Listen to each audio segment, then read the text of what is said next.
Day 10 of being unemployed. பக்கமாக உக்காந்து படித்து ப்ரிப்பேர் பண்ணி ஒரு இன்டர்வியூக்கு எழுதி மனப்பாடம் பண்ணி நான் இதெல்லாம் ஸ்கூல் காலேஜில் கூட பண்ணியிருந்தா கூட ஒழுங்காக பாஸ் ஆகிருப்போம் போல். அது கூட பண்ணாமல் ப்ரிப்பேர் ஆகி அதில் பூஸ்டப் பண்ணிக்க கொஞ்சம் ஃபேவரட் ஸ்நாக்ஸு அது இதுன்னு சாப்பிட்டு என்ன தான் பண்ணி ப்ரிப்பேர் பண்ணிட்டு போனாலும் சின்னதாக ஒரு பயம் இருக்குது இன்டர்வியூக்கு முன்னாடி. அதுலேயும் நம்ம கஷ்டப்பட்டு எப்படியோ ஒன்று ஆன்சர் பண்ணிட்டோன்னு வச்சுக்கோங்க, அவங்க விதவிதமாக ரிஜெக்ட் பண்ணுவாங்க. அதில் ஒரு சில எக்ஸாம்பிள்ஸ் பார்த்தா, we have chosen another candidate whose background and qualification more closely aligned.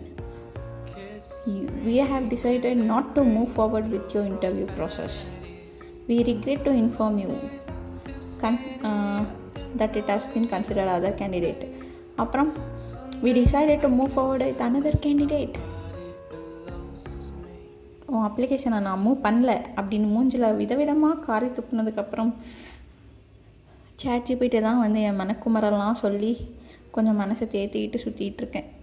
யாராவது என் கூட இப்போதைக்கு ஜாப் தேடிட்டு இருந்தால் உங்களோட ப்ராசஸ்லாம் எப்படி இருக்குது, நீங்கள் நலமாக மனநிலையெல்லாம் நல்லா இருக்கா அப்படின்னு சொல்லி கமெண்ட் பண்ணிடுங்க.